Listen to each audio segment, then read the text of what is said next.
Good evening and welcome to the Fish House Nation podcast and Catch Cover Live. Joining us tonight is Jim Eakman and Jon Sampson from Band of Brothers Outdoors and Fish House 360. Gentlemen, welcome to the show. Good evening, Chris. Thanks for having me. Yeah, thanks for having me too, Chris. And thanks for coming on, guys. Tonight we're going to talk Mille Lacs, and that's a lake that's kind of near and dear to your hearts. It's an incredibly popular fishing destination in Minnesota, and the quip that everybody throws out there is Mille Lacs is one of the most populous cities in the state of Minnesota on any given weekend in January and probably February too. Yep. What makes Mille Lacs such a popular destination? Jim, you can start. Well, I think it's close to home for a lot of people. You don't have to travel very far at all to get there. It's under that 2-hour mark for most people, and you can go there to catch just about any species, and mainly the walleyes. All right, Jon, what do you think? What do you like about Mille Lacs? Being a guy from the Twin Cities, I'm about 20 minutes south of St. Paul. I would agree with everything that Jim said. It's relatively convenient to get to. I think that the resorts that, kind of host road systems, things like that, do a really nice job of giving people like myself who come in with a wheelhouse an opportunity to get out on the lake, get on some fish. Mille Lacs is big enough that you can spread out, but it's small enough that you're not, out in the middle of nowhere in the event that you needed some help or something like that. And I think there's no denying it that if you know where Jim Eakman's numbers are, you're going to get on some lunkers. I'm hoping he shares those numbers tonight for the right price. But, it's just fun to see, some of the fish that people pull out of there, and whether it's walleye or, the muskie fishing, I understand is pretty huge on Mille Lacs. I think there's a lot to attract folks to that lake. Yeah, we're gonna try to get those marks passed out tonight. We'll show Jim's GPS and get everybody dialed in there. Big news this week just came out, I think yesterday or Monday. The new walleye regulations for the winter fishing are out and starting December 1st through February 27th. Anglers will be able to keep one fish between 21 and 23 or 1 over 28. That's not new. It's something that we've been kind of looking at for the last few years. What do you guys think about those regs for this season? I'll let you go first, Jim. I like it. It's nice that we can still keep fish in the wintertime. Again, I think if I remember correctly, it's going on the 6th year for the winter season where we've actually been able to harvest the walleyes. I do wish that they'd go away from the 21 to 23 inch slot. Those are obviously fish as sportsmen we really don't want to keep. We'd rather keep the smaller slot. There are still a lot of fish in that 21 to 23 inch slot. No matter what people say or think, there's a ton of fish in that slot. All right, Jon. Yeah, and I would have to agree with Jim. As a sportsman, I enjoy catching fish. As a guy who likes to put food in the freezer, I like bringing a bag limit home. I think as our ice fishing sport gets more expensive, at least in my opinion, if I'm looking at, spending more money on wheelhouse or equipment, fish finders, whatever, I like to get a little something back for that in the way of, fish in the freezer. I understand there's 1,000 different angles to this problem, if it's a problem, or, what everybody's got as far as their solution is. So, I'm glad we can keep something. I think it really hurt the lake when you can't keep anything, because then guys who are thinking like me are going to go find a different lake so that they can bring something home. So, I guess I could see it from a lot of those different perspectives. And to be transparent, I haven't fished Mille Lacs a ton in the winter. I did have an opportunity with Band of Brothers this past summer. We did a Mille Lacs summer event for a group of vets. And so I was running around on a chase boat. And then outside the event, I got to do a little fishing with Jim, and we had some success, which is a lot of fun. But yeah, it's nice that we can keep them or keep one, whatever it is. And I'd like to see that, grow up a little bit as far as, maybe a few more fish. I'm not a DNR fisheries expert.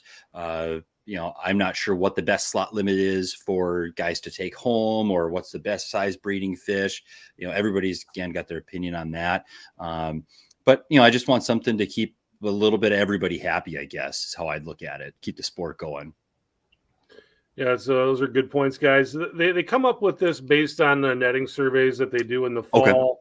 Okay. The data that they're releasing says the population is down from recent years, but it is higher than what we had, 10 or 6 to 10 years ago. Okay. Jim, I know you spend a ton of time out there in the summertime. What do you see? I mean, do you think that's pretty fair to say what they're coming out with there? I would tend to disagree with it, honestly. When I'm asked, being the protective person I am with my GPS coordinates, I'm going to tell you guys to listen to the DNR that there's no fish in the lake, but there's a lot of fish in the lake.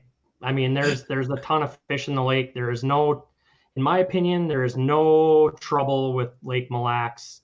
It's all smoke and mirrors. It's just my opinion. I don't seem to have trouble finding fish, and I know there's a lot of people that don't either. The people that struggle to find fish just about anywhere. Yeah. But it's a really good lake, and as far as I'm concerned, it's very healthy. John, you want to chime in on that one? Yeah, and I would agree with Jim's sentiment there. And the times that I fished Mille Lacs haven't been me fishing it independently trying to find fish. So I'm fortunate to go with guys like Jim or a buddy of mine, Andy, who do fish the lake. They put the time into finding the fish. And so I've had productive fishing trips. But again, I'm blessed with good friends that put me on good fishing. So, again, I won't pretend to be the expert. I know there's a lot of angles to the issue and it gets politicized, and there's, probably a whole nother podcast to talk about just that. I'd like to take more fish home, but I'm not in control of that. Yeah, you guys are absolutely right in that, you could do several shows on regulations and how they work and how they come up with the data. And it's an interesting thing. There's a lot of people that have a lot of arguments for or against the way that they come up with things. And one of the other things that I'm seeing out there is, we talk about Mille Lacs as being a walleye lake, and I think that's really what it's known for. But some of these weird kind of other species are getting some love these days too. And I see that they dropped the Tullibee bag limits from 10 to 5, and then this year you won't be able to keep burbot. And from what I've understood, that population is becoming more and more difficult out of Mille Lacs anyway. Jim, your thoughts on the burbot and Tullibee stuff? I don't know what to think with the Tullibee. I really don't. When I heard that, I don't fish whitefish or Tullibee much on Mille Lacs at all. So I don't know what the reasoning is behind that, other than I assume they're seeing low counts again. To the burbot or eel pout, as most people know it, I see that. I've seen that over the last 5 years. We used to catch 5 and 10 pound eel pout on a regular basis. We used to target eel pout for a weekend trip, and that's all we kept. And I don't think I've caught an eel pout over 2 pounds in 3 years on Mille Lacs. So obviously something's changing there. I can vouch for that. All right, John, eel pout, Tullibee. Yeah. So, again, with the population, being in decline and the bag limits coming down, I think it's a DNR, certainly it's their response to, managing that fish population. I don't target whitefish or tulipy. I catch them by accident when I'm walleye fishing or perch fishing, and they make for a fun fight. And then I throw them back because they're stinky, and on Lake of the Woods they're all wormy, so they definitely go back down the hole.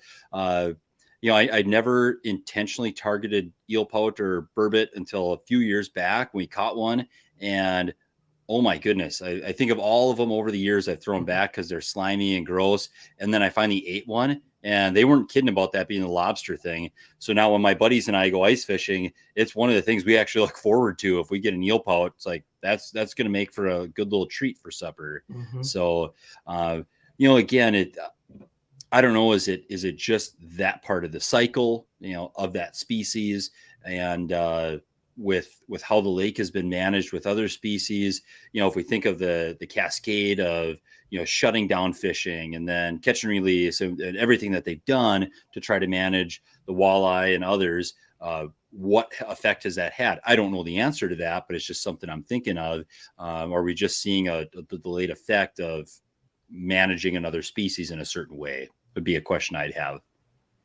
Starting to get a few questions coming in, and we'll get to those. They're more fishing related. We wanted to talk a little bit of big picture stuff to begin, but we'll be getting to that fishing stuff in just a second. Mille Lacs, obviously, what way we've been talking, it's heavily managed. It's not a lake that you're going to go to if you want to have a fish fry. Mm-hmm. But what I always tell people is if you're looking to catch a trophy class walleye, there's probably no better place in the state of Minnesota. If you want that picture for the Insta, you got to get those bragging rights. That's probably the place you want to go. Jim, what are some of your most memorable catches on Mille Lacs? Oh boy, so I put a lot of hours in on Mille Lacs, and my most memorable. And by the way, I just want to back up a little bit. Is when you talk about trophy walleyes, the one nice thing about going to Mille Lacs is you have the capability of catching a trophy anything: walleye, bass, muskie, northern. I mean, you go to that lake and you can almost expect to catch a big fish in any one of those species. But going back to your original question, the most memorable to me is I'm not a professional guide. I don't pretend to be a professional fisherman on Mille Lacs. There's a lot of guys on the lake that get paid to do this job day in and day out, and they do a darn good job doing it. But my most favorite is, and my wife, if you saw some comments floating around this afternoon on the picture that you shared today, Chris, is I actually don't catch a lot of fish. I take a lot of pride in taking people out and helping them get on fish. And when we get on fish, I'm the last one to land a fish. So my most memorable times are watching other people enjoy reeling in or hand over hand, handing a fish in through the fish house or outside in a hole or netting a fish for one of my kids or one of my friends in the boat. I mean, there's many trips I won't even put a line in the water because I'm having so much fun putting other people on fish. Johnny, you want some of your most memorable moments out there? Yeah, you bet. I've got a couple. I've had the opportunity to ice fish it a few times, and in fact, this winter I plan to take my 5-year-old daughter. I took her to Lake of the Woods last year for a week, and we have a little less time to fish, and I want to be a little closer to home. So I'm going to take her to Mille Lacs this year and try my hand at a couple of Jim's hot spots. So part of those memories have yet to be made, but actually, what I would point to would be that Band of Brothers event that I was able to attend and help with back in June when we had just a whole bunch of vets out in boats, and just seeing the smiles on those guys, whether they rode with the charter out of Appledorn's or a number of the boat captains that donated their time in their boats, getting the pictures coming through. I was running around in a chase boat with Jim and just getting the pictures coming through from some of the boat captains of some of these vets and their wives and families holding up fish was just, that's indescribable as far as that type of opportunity. And, I love catching big fish myself. I love catching a lot of fish myself. But that was just a different level, a next level of awesome to watch those guys and gals and their families catch fish through that event. So again, it's, those would be the things that I would point to. And, I was on Mille Lacs a few years back when we had I think people called it an ice quake or something like that. Mm-hmm. I was actually out in a portable, and I forget what resort we were out of, but the whole ice sheet shifted about 4 feet. And I'll tell you what, I thought that might be one of my last nights ice fishing with the water sloshing in the hole and everybody jumps out of their tents and looking around, and, you can't do anything except for, wait and see what's going on. And that was an experience that didn't involve catching fish, but involved Lake Mille Lacs being Lake Mille Lacs in the winter. And that was certainly a time for sure. Yeah. I do want to mention, just so the amount of time I do put on the lake, it's really sad in a way. I still don't have a 30-inch walleye on Mille Lacs. A lot of 28s, 29s plus, never a 30 on Mille Lacs. I've got my wall mounters, but they're not from Mille Lacs. Yeah, it's I love turkey hunting, and I take a bunch of people turkey hunting, and I'm really good at putting other people on turkeys. And my success rate as an unofficial guide is very high, but I can't kill them myself for whatever reason. Maybe because I'm taking everybody else out all the time. Right. Sure. But let's kind of start talking a little fishing. Mille Lacs is a huge lake, a ton of flats, a ton of humps out there. How do you go about finding fish? I guess maybe the best way to put this is, how do you go about finding a spot to start when you get out there? Well, I utilize a lot of my summer for that.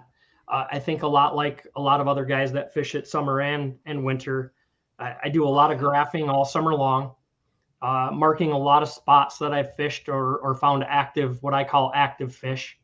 And so I do have a technique that I use in my group that fishes with me. We do have a standard group of four to five houses that fishes with us.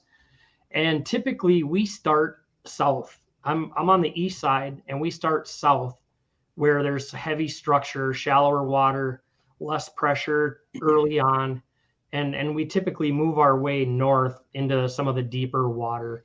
But I'm targeting a lot of the waypoints and coordinates that I've got over the years. And in our motto, our theory, our technique works year in and year out. All right, start south, move north. How about you, John? Yeah, so I tow my ice castle up there, and I'll put in at one of the resorts, whether it's Red Door or something out of Garrison. So I'm a bit bound by the roads that the resorts put out, whether they're pushing out to the flats or just on structure. But I approach it like I would approach, any new lake if I were to go there, and that's find structure and then just be mindful of, where are the fish going to be? They're obviously in the lake. So we can start with that. And then where are they going to be in relationship with that structure? What type of pathways do fish move on? And then why do they move? When do they move? And am I in a position to intercept that movement? Whether it's on a hump, off a hump, on a, kind of a concave or convex surface of that structure. And I would just start there. And I'm not a set your house down and just leave it there the whole weekend type of guy. I've got a one buddy that I fish with, quite regularly, who there have been times we've moved the ice castle 3 or 4 times in one day to find fish. So we'll work hard to get on the fish. And, then once you have that spot figured out, whatever it is, you're kind of on the money. I've had some different experiences based on where we're located, where sometimes the day bite is better because of where I'm at. Sometimes the night bite is just, incredible because of where I'm at. And, and then I've had other trips, I can't explain why, where it's just kind of a slow, steady 24 hours a day type of thing, maybe a little hotter at certain points in the day. But again, I would start on some sort of structure, work that, prove that it works or prove that it doesn't work, and then move accordingly. Yeah, one of the things I've found on that lake is it's not even about finding structure, but you find that structure and then you got to find the spot on the spot. Mm-hmm. So many of those little humps that are out there have little fingers, and some of them are better than others. And it's like, well, you're in this one spot and then that doesn't work and you got to go to the next spot. And it almost, there's parts of it that make sense and there's other parts of it that don't make sense. They're just there because they're there. But what kind of tools, how are you guys using your electronics to kind of break down those spots? Mm-hmm. Yeah. So So we travel in a small group. I'm lucky to have some boys that have ice castles as well, and then we have one of their better friends that travels with us. So we'll use our GPSs.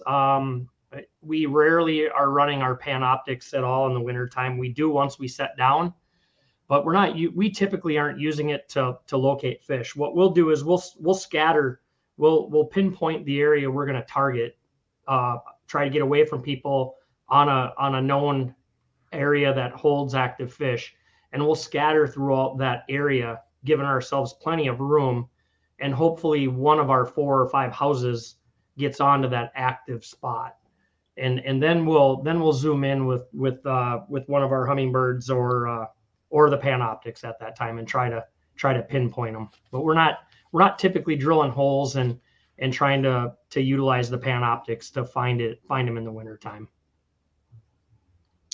Yeah, and I don't have a Panoptics yet, so Garmin, if you're listening, I'll give you my address in a private message. But I do have a buddy who's got a Panoptics, and like Jim said, once you're on the fish, I don't think there is a more entertaining way to watch those fish come in than on that Panoptic system. But what I do have is my iPhone with the Navionics app, and that's going to give me a good general lake layout. I've kicked around upgrading to a Humminbird system with the lake map on it. And again, 2 of my buddies have that, and that has exceptional value. But I have what I have. And then I've done trips where, I say, okay, I want to be here. And then we'll start, drill a hole and see, what does the bottom look like? What's our actual depth compared to what an iPhone app says, where I'm sitting, and kind of scout around that way so that I'm on or near that structure, that point, or that spot that I want to be. And I remember a trip years ago, actually, I think it was my first time on Mille Lacs, and we did the whole like grid with drilling and a whole line of guys, we camped out of the ice castle, and then it was beautiful weather. So we advanced our line across this structure, and I got into a mess of perch that was just incredible. And a guy drilled a hole 4 feet from me, used the same jig, the same, red larvae, whatever, and he couldn't catch them. I was sitting on him, and he was 4 feet away, and they had wanted nothing to do with them. But we just kind of played that game all day and all weekend. And that was a lot of work for finding fish, but we just worked that structure. So again, I try to educate myself with the lake map, and then get on there, see what the bottom's telling me, and just see what the activity looks like. And if it's not something that's working, I'm not afraid to get up and move if I have to. Yeah, John, maybe you're just a better angler than that person you're out there with. Well, somebody, one of my buddies, Michael Adrian, who was one of the guys who got me into ice fishing early on, he told me, nothing draws a crowd like a crowd. So the first thing I do is find a spot away from where the whole city is and of wheelhouses and all that. I just do not like being around people. Mm-hmm. And, my wife has gone out with me a few times, and, I'm like, I want to go there and then another quarter mile. And if there's somebody there, then we got to go over here. It's like, I do not want neighbors. And it's worked out well, I guess, for me to be by myself and be where the fish are relatively uneducated. If anyone's got any questions for Jim or John, go ahead and put them in the comments, whether you're on Facebook or YouTube, and we will get them to these gentlemen. You guys mentioned your electronics. One of the things that I use a lot when I'm out there is I've got my Markham underwater camera, and with the zebra mussels out that I've kind of taken over the lake, the water clarity is excellent, and you can really see underwater, 30, 40 feet down, you can see quite well down there. And just going and finding structure, and like you said, finding that bottom composition that they like can make a big difference. What do you guys see as far as that bottom composition? What's kind of your favorite type of stuff to fish? My favorite is the one that's holding the fish. I don't care if I'm in the rocks, if I'm in the mud, or in the gravel. I don't care. I'm looking for the active fish. Obviously, I guess if I were to pick, I'd rather be in some of the rocks and gravel, because that means I haven't had to travel very far to get away from people, get away from the crowd, and find active fish. So I really don't care where I fish, as long as we can get ourselves on some active fish. And I would say the same thing too. I've got a Markham Recon camera myself, and unfortunately, Lake of the Woods is not terribly conducive to camera use. I still put it down, because I have it, but it's not terribly helpful to me. But again, if I were to choose, I would say, as long as I'm on the structure that's holding the fish, maybe I'm just not knowledgeable enough about mud versus rock versus gravel to use that or leverage that knowledge to my advantage. So I guess, being that I don't use a camera a ton, it's not one of the tools I go right to. But again, when I'm on Mille Lacs this winter, you can bet that baby's going to be down there. I can see what's going on. And I think that'll make a nice time too for my little girl to see those fish down there and have her catch that big one for the wall. So one thing I'll add too, Chris, is to the people that are, tuning in, listening, or will listen to this later on, picking your favorite spot. I would suggest going through a resort. Don't Baja across. Usually the resorts will help you out in finding a spot. I personally haven't been out to the mud flats, right or wrong, for a couple of years now, because I tend to find fish, not too far away. Typically you will get your bigger fish out on the mud, but you're also going to have a lot more of a crowd out there. You're going to be dealing with some people. So. Mm-hmm.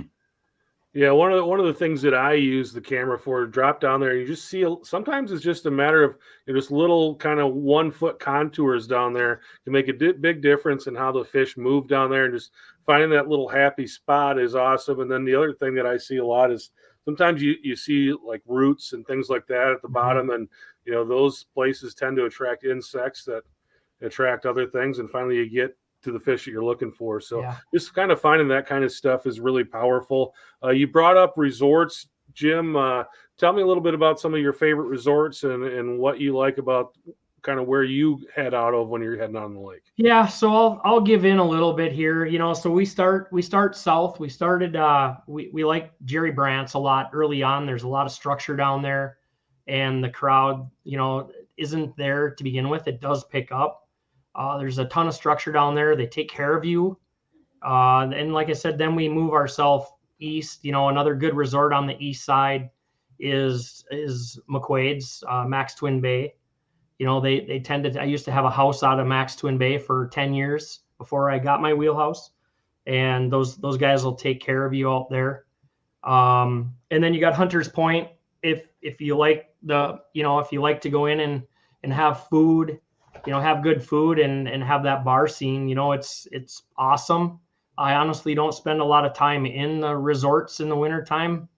Again, right or wrong, I'm on the lake. I'm there to fish. I'm there to put people on fish and catch the fish. So there's a ton of good resorts. John mentioned another one. Red Door is another good out of the north end that's very respectable. Listen to the resorts and you'll have good luck. John, what else you got? You're on mute right now, though, John. Mute. Sorry, my little one was making a little noise. I didn't want her to interrupt the show. So yeah, I don't have a ton to add to Jim's comment, other than I fished out of Hunter's Point and had some success there. And again, Red Door, like I mentioned, those would be the two that come to top of mind that I frequented, and I've been taken care of, both times. They have good road systems. They're knowledgeable. They don't try to jack you around and just, I've had good experiences, I guess. Yeah. And, again, I put a lot of faith in them. They're the ones that are putting the road systems in, checking the ice, making sure that to the best of their ability that the conditions are going to be safe for myself, my family, my friends to go out and fish. Ice fishing is risky enough just because we're, driving big trucks and ice castles out on the ice. I don't add extra risk to that by just going and bahaing off of a public access. That's not my speed and what you'll find me doing. So yeah, pick your resort that's convenient, close, or, just give one a try and see what you like and kind of work from there. Another one that I think is overlooked too, that I should give a little shout out to, and that's Appledorn's. Yep. It's really close. I'm on Big Point and they're really close to me. And, I used them a lot last year. just trying to feel them out because we actually ran our summer event out of there, and they have a phenomenal system out of there. It's a it's a little higher end, so it's a different crowd over there. But boy, did they take care of us! It's really a nice place to go out of.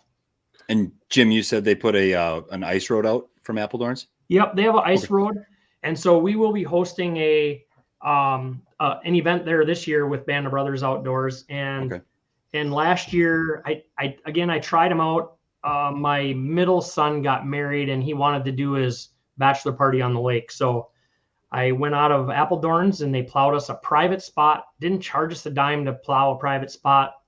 All we did was pay our access, and they put us in our own little area on the fish, and we had a great time. It's really a nice road system to go out of. It's not as busy as other places, so it's nice in that sense as well.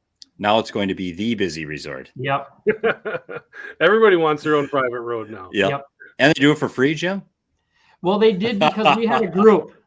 We had a group of like 15 people. All right, that actually brings up a good kind of what I wanted to talk about next. And we've got a ton of people just coming on, buying their new houses for the first time in the last few years. So a lot of new fish house users that we didn't have a few years back. And they're going to want to start doing this. Can you talk to us about how that road system works, how this pass thing works for people who are new to Mille Lacs or just new to going out on big water where you have resorts that are kind of tending to these roads, kind of how that works and what they need to do to get out there? Yeah, so John and I are used to this a lot from a couple of the sites that we belong to and run. So what I would suggest is for all the newcomers getting into the sport, it's a lot of fun. Call your resorts, get the information, find the resort that's convenient to you, like John said. Call the resort or message with the resort, get some information from them. Don't trust other people on Facebook or any other groups, so how much ice there is and where we can go and where we can't go. Get on there, do your own research. The road systems they plow, based on ice thickness, they'll start out close, they'll work their way out, and they'll keep you as safe as you can be. And as long as you listen to the resort you're going out of, you'll be safe. Yeah. And I would add to that, Chris, it sounds like we need to schedule another podcast to talk specifically about this topic after we do 3 podcasts on fishing restrictions. But yeah, everything that Jim said is spot on. One thing I would add to that is slow the heck down. Driving, we do 65 miles an hour on the paved roads, getting to the lake. And then, you see guys flying across the ice and then they wreck their equipment, they beat their stuff up, and then, they've created a bad experience for themselves or other people. So taking it easy out on the ice is smart. It's already risky. I know I talked about that. So we don't need to add additional risk. I guess thinking about the word risk, we've seen some pretty big storm systems the last couple of years that have left people out there stranded. So just there's no fish worth dying over, whether it's in a boat, whether it's on the ice. And, again, I take my little girls fishing. I'm extra cautious when I have them. I'm not going to put them in a risky situation. We've all got, phones and weather forecasting. So there's no reason to be stupid and try to stay out when it's unsafe to do so, because, look at the weather forecast before you go on the lake. And if it's not something that is smart to stay out in, then just don't go. It's not worth it. And I would add to that too. Again, this is where it becomes a whole nother podcast on making sure you have enough food and fuel and propane and water and, whatnot, so you can have an enjoyable experience. Jim and I met through the IceCast owners group through that page, and that has been a wealth of information just following that page. But every year, like you said, Chris, at this time, you've got newbies to the market. We were all new at one time. You have people who are brand new to wheelhouse ownership, and they just don't know what they don't know. And so, browsing some of those forums, whether it's ICOG, Fish House 360, Ice Fishing North Dakota, and just getting an idea of what goes on in the winter is very, very good homework that a person can do for no cost. And then test your equipment. My neighbor just bought an ice castle. It's year and a half old, and we were just looking at it, and we had to work through some little bugs and hiccups. But the key to that is he had some hiccups. We're dealing with him in his driveway and not out on Mille Lacs when it's 25 below and blowing 40. So even simple things like turning the furnace on or learning how to change a propane tank or water systems, whatever have you. It's a lot of conversation, but just being, getting familiarized is a very good idea with your equipment and with driving it. And again, I haul mine up from Farmington. There's a lot of really crappy roads between Farmington and whatever lake I'm fishing. And it's a lot different than driving towing a rig in the summer on dry pavement. And so just getting used to that. So. Yeah, we've had Mark Harmon from Core Ice on the show. And, okay, awesome. And Joel Nelson always comes on, and he's a Yeti guy. And they both say, hey, now's a great time to practice getting that house up and down when you don't have snow on the ground, and you can crank it up when it's 50. It's a lot better than learning how to do it when it's 0. So if you're a new house owner and you're listening or watching, now's the time to start practicing those things and making sure that your furnace fires up and all that stuff, that everything is working. So we've been talking a lot about getting to these places. How about actually fishing? We got a question here from Mr. Tate, and Mr. Tate on YouTube wants to know, what's your favorite starting lure or jig for early ice? Plead the fifth. All right. Man. No, it's so you typically early ice. I'm fishing with my wife or one of my boys a lot. And a plain red hook is my go-to, and then I'll start bouncing the bottom with a Lindy Glow Streak or a Lindy Glow Spoon or something like a Swedish Pimple or something like that to actually see if there's anything active. I'm a very big active fish person. It used to be I'd pull up on a spot, and if I didn't mark fish, I'd move on. And then I elevated as I learn and go. Then I would go to the point of, now I'm marking fish. I'm just going to fish them. Well, that doesn't always pay off because there could be a ton of fish down there. They're just not active. So now I really focus on finding a spot that's holding fish, and not only holding fish, we're looking for the active fish. If they're not active, there's no reason to stick around.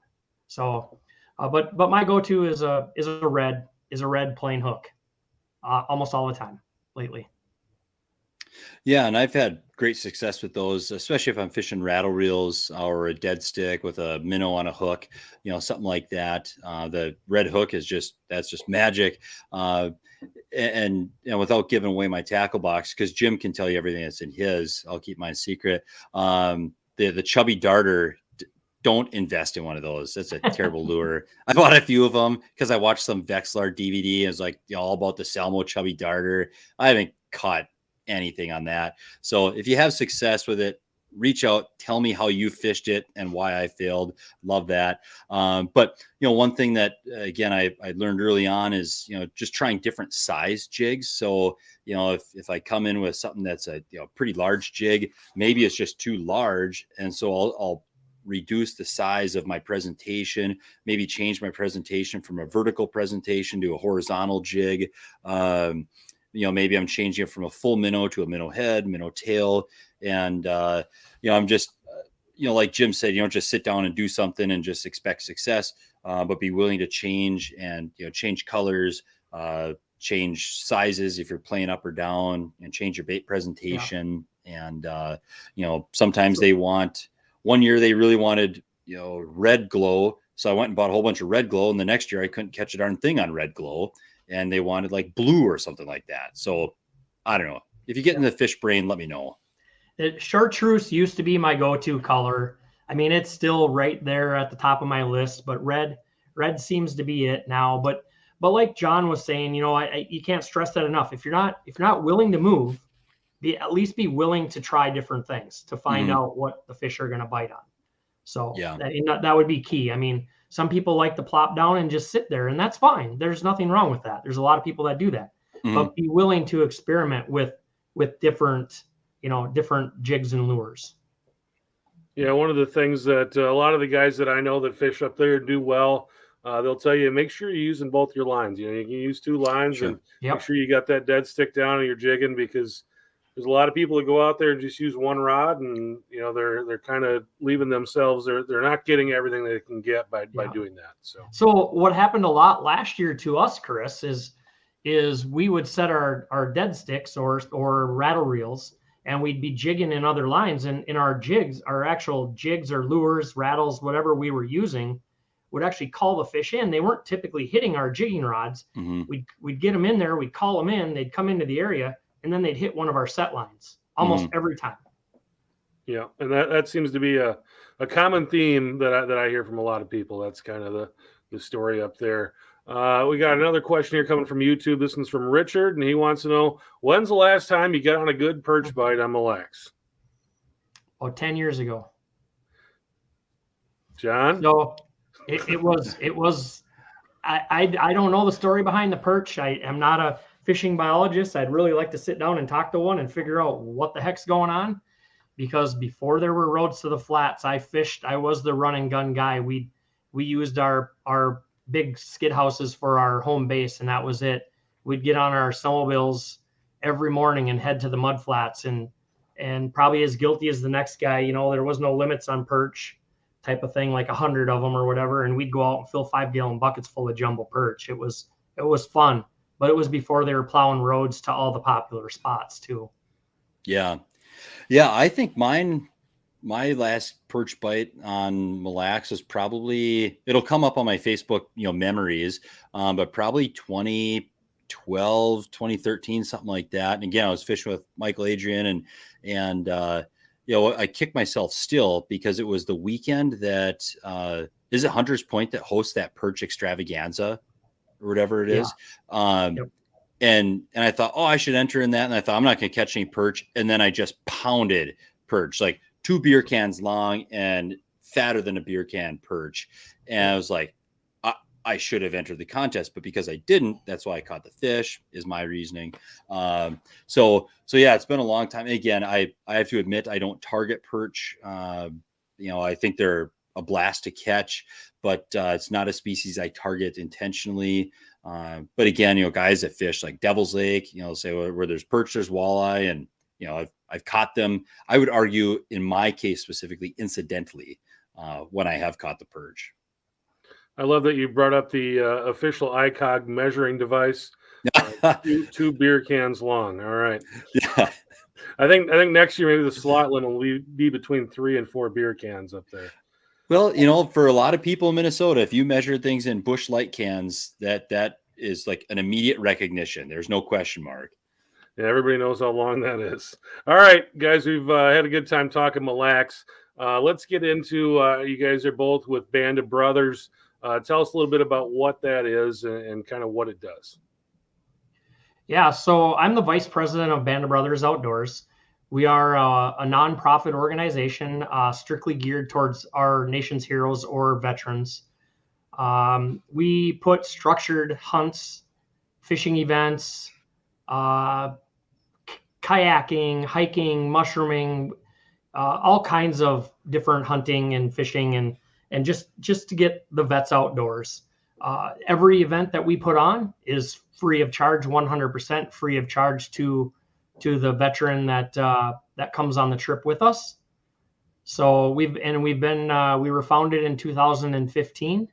I've been on board with Band of Brothers just as a volunteer to begin. Well, I'm still a volunteer, but as just a general volunteer, hosting an event on Mille Lacs is how I got started with them. And then shortly thereafter, I became staff member and then got voted in to be the vice president. So I've been on board since pretty much the beginning with them and enjoying every minute of it. But we are, again, 100% nonprofit.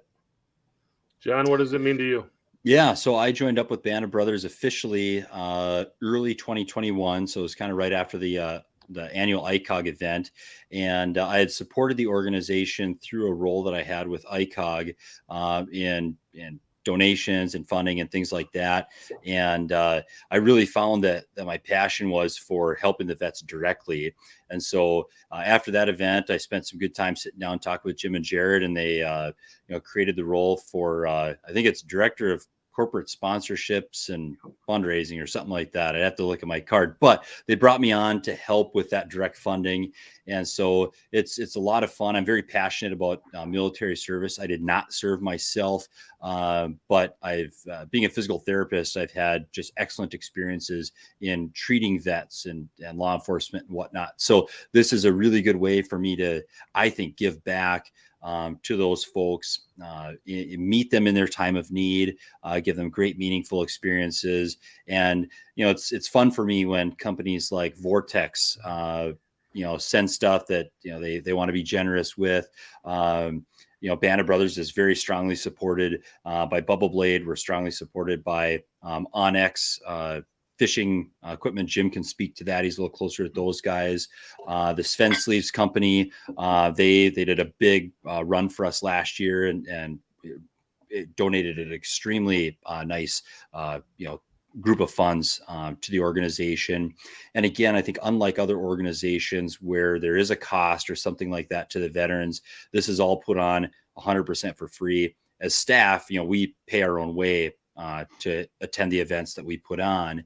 But I think we really hang our hat on providing that, kind of no strings attached. And for a veteran to attend an event, there is a kind of interview process, and we try to make sure that we're being fair to everybody that's in the organization, that everybody's getting an opportunity to attend. And we've just gotten just stellar feedback. And there's just wonderful groups like Appledorn's Resort that helped us host the summer event. And Jim, you'll have to help me with the name. Is it Bad River Bucks? And yep. Bad River Bucks. Yep. Bad River Bucks that puts on a couple of events for us. And then even some of our own members. Davey Cook is one of the guys that, he is just like the sportsman of sportsmen, and he takes guys out hunting and fishing and makes me envious because I see him with birds hanging every day on Facebook, it seems like, and I got to go to work and he's out hunting. But he's always got a veteran by his side and somebody he's sharing that experience with. And, we do the sturgeon trip in the spring up to International Falls. And one of our guys, Mike, is real instrumental in making that happen. So it's just really neat to see. And again, I'm very much a novice to the organization, but it's just neat to see how this group of volunteers, from the president on down, work very, very hard to put these on and to give these experiences and support to the vets. It's huge. I mean, it really has, and it's really taken off. It's leaps and bounds over the last few years. John mentioned a couple. Another big name is Arctic Shield. Shields is on board with us. The Shields actually is part of our wrap on our what we call our fish tank that was donated to us. There's a couple other big companies. I've been lucky to make this kind of a family affair. I'm involved just because of my passion, and my wife has joined on and is helping a lot. Two of my boys are 100% vested in this organization, and the company they work for, one of my larger customers / distributors, Border States Electric, pretty much supplies food at just about every one of our events for us. No questions asked. We host an event, we call them. My one son that works there sets it all up. And we just have a great group of supporters, and and staff as well. We got a lot of guys and one gal that just support the mission, and we're all in it. We all have a blast doing it. We love just seeing that smile on the veteran's face or their family. There's some where they're able to bring their kids or their wives or another, just a friend. So we have a blast doing it, and it's very, very, very rewarding.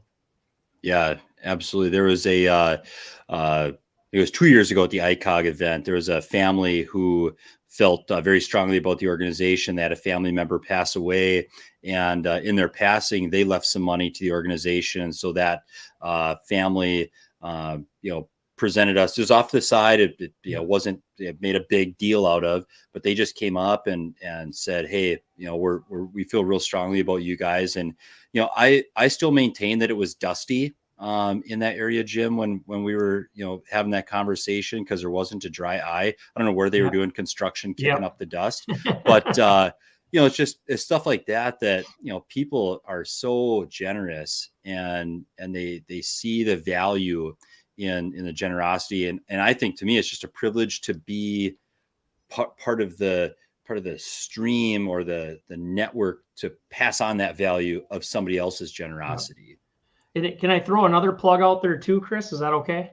Fire away, Jim. Okay. So we had, and we don't want to fall short here because we do have one main fundraiser every year, and that is teamed up or partnered with Ice Castle Owners Group. Yep. They chose us back 4 years ago as the beneficiary of their fundraising. So we have this big get together on Red Lake every year, and we raise a lot of money for our organization because we have a lot of people that believe in us and trust what we do. But it was kind of funny funny, I guess isn't the right word, but it was really fun this summer. Jared got a phone call from a company out in Alexandria, Minnesota, and they pick a nonprofit every year to where they have what do they call it? A month of summer or a month of something at this company where the employees aren't held to any dress codes. They get to wear what they want just to celebrate summer. And during that month, they raise money for a nonprofit that they choose, whoever they pick. And this year happened to be, Jared got a phone call from a company up in Alexandria called Douglas Machine. And the Douglas Machine matches. So whatever the employees raise for their fundraiser, the Douglas Machine matches.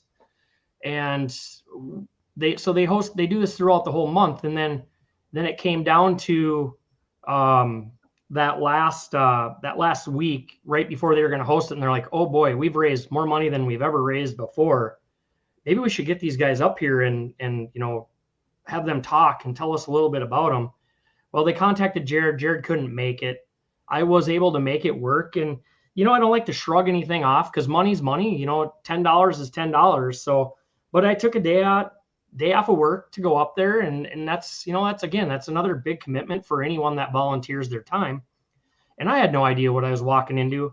And I'm not going to share the dollars, but it was astronomical. And I about fell flat on my face when they announced what they raised for our organization. Let's just say it will keep us in business for, a solid 2 years. So hats off to Douglas Machine up there for what they did this year. Awesome. That's very cool. Guys, we're kind of ticking down here on time, but I know we wanted to talk a little Fish House 360 too. Sure. Can you tell us a little bit about what Fish House 360 is? Yeah, you bet. Thanks, Chris. So Fish House 360, I co-founded that with Jason and Nicole Smith.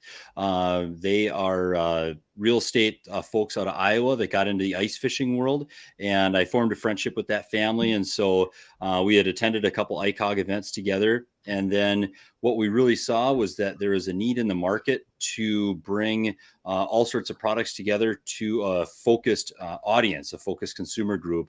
And so we created Fish House 360, which if you think about it, it's effectively like the Amazon of fishing stuff. And this might be everything from a rattle reel all the way up to an ice house and everything in between. So we have this marketplace, and then we're very big on promoting our vendors. So people that sell through our marketplace, and it's a lot of fun to be on the cutting edge of products. It's a lot of fun to be involved with people who have an idea. There's one product that just hit the market this week called the Undercover Guide, and they're made locally here.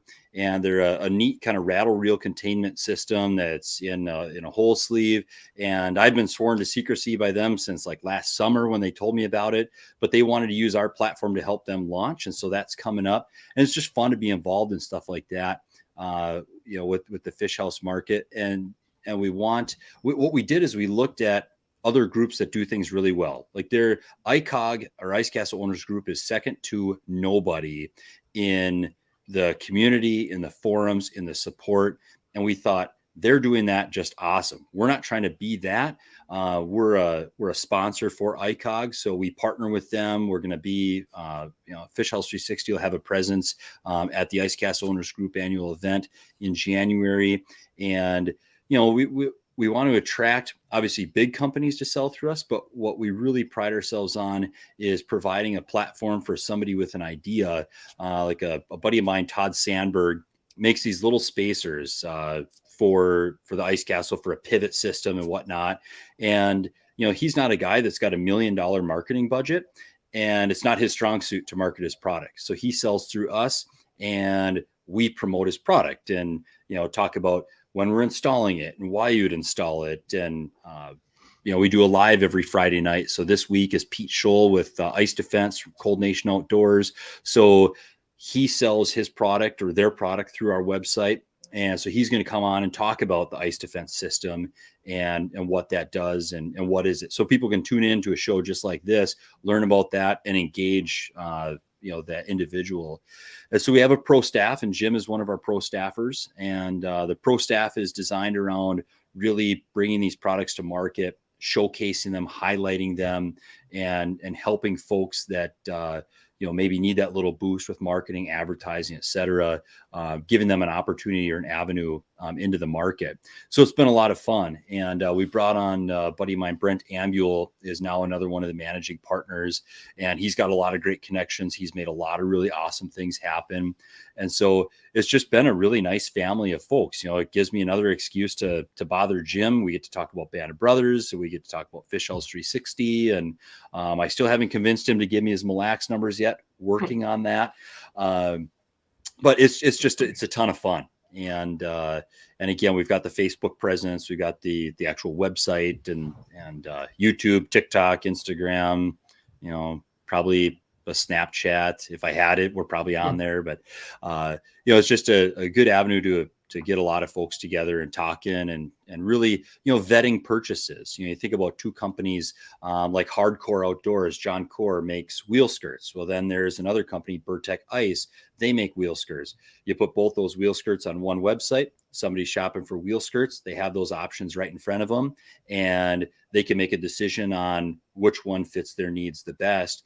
And then we also attend events. So Brent attended an event this past summer called Land Castle, and he took a whole bunch of products. His fish house was like the Cabela's showroom. He had the Sven sleeves. He had the Cat's covers. He had Matt Weimer's Ultimate Outdoors rattle reels and just a whole bunch of stuff. He had the, John Core stuff. And, it was a showroom of everything that we had online. So people could actually touch, feel, play, that experience you can't get from Amazon or the internet is actually feeling something or seeing how it works. Well, when we roll up with our demo houses and we have everything in there, people can touch, feel, and play. And I think that provides a good experience for a potential customer turned customer. So that's my TED talk on Fish House 360. And it's a heck of a lot of fun. Yeah, it sounds like it. Well, I appreciate you guys coming on tonight. It was fun having you and fun talking some fishing. Yeah, thanks, Chris. If people want to find out more about what you guys got going on, what's the best way to find out about Band of Brothers? So we have a webpage, bandofbrothersoutdoors.org. I see you got .com. That will get them there.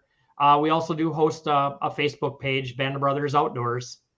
Either way, I guess I would suggest following our Facebook page closer, because that's where we're posting a lot of pictures that are happening right now.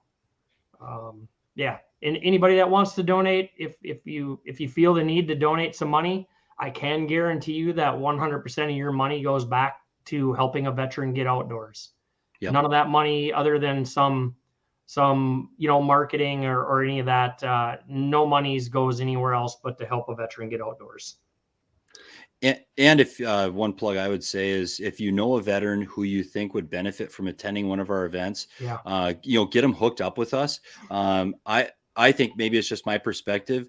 The vets that have served our country are very proud people. Yep. And oftentimes, they don't want to be a bother. They don't want to be a drain. They don't want to, get a handout or something for free. But that's literally what we exist to do, is provide those events for them. So get them connected to us, and we'll make sure that they're taken care of. And we've got a lot of resources, and just, it's nice to see that camaraderie. So, if you, to all of the audience tonight, if you know somebody who could benefit, get them connected, and we're going to get them taken care of. So, and one thing I'll add too is that younger generation is where we really see that is they've been out to war, they've been doing whatever, and they let's say they never got hurt, they never got injured, they don't have this or they don't have that, and they're like, well, I don't need any of that stuff. Well, that, like John said, that's exactly what we're here for. We don't care if you've been hurt, if you're 100% ready to run a marathon. We don't care. We're here to serve because you serve for us. Yep. Awesome, guys. Thanks for coming on tonight. Thanks for everything that you guys do for the veterans and for everybody else who's a hero out there for us. I really appreciate that and appreciate you guys coming on and sharing your knowledge from Mille Lacs. Yeah. Next week, we're going to have Joe Henry from Lake of the Woods on. We'll be talking some Lake of the Woods. We'll see you guys. Thanks for listening. Thanks for watching, and we'll see you next time. Thanks, Chris. Have a good night.